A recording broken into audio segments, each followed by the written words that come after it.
Hello, this is Lynn Fraser. I'd like to give you an update on Alice. Just before Christmas, she went for a treatment with one of the professionals that were paying through Alice's fund, and she had a big breakthrough. She was terrified about going to the family Christmas, and in particular, things with her mother have been always very difficult. Her experiences have been in the past, often being very shamed and isolated and targeted by her mother. So she was understandably fearful about what might happen when she went. She had a treatment a few days before she left. And during that treatment, she was working on that. And up came this flood of shame. The toxicity of holding all of that in. It's happened through her whole life. She's been shamed. And she's been shamed for things that happened to her that she had no control over as a child. She's been shamed for having a nervous system that's very activated by being abducted and by the experiences that she's had. She shamed herself and really felt like she was a terrible, horrible person inside. So she has this session before she goes. These floods of shame are released. She feels emptied of a lot of that. She gets there, and the first thing that happens is her mother tries to shame her for being late and not being there at the time she said she was going to be there. And she reported to me that she just felt kind of bored by it almost. She could see that there was this mechanism, this dynamic that was going on, and she wasn't engaging in it. She was a little bit engaged by it.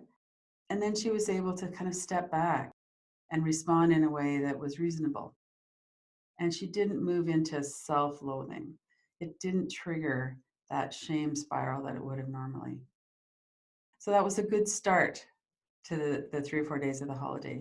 And then some things that happened, the stakes went way higher, and some shaming was being tried on her that really hit to the core with her. But she was able to empty out enough that when her mother tried to shame her for her eating disorder, it didn't land. She was able to quite calmly ask a direct question. And she was also able to kind of laugh at it and to not have it become this devastating judgment and experience of shame within that it would have before. Healing is possible.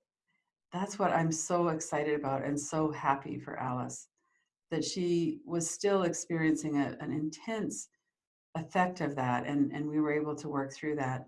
And she's not internalizing that shame the way that she had before. There are so many ways that we can help ourselves and each other around this toxic shaming that so often happens. There are treatments available. Even just to understand the mechanism of it is extremely helpful.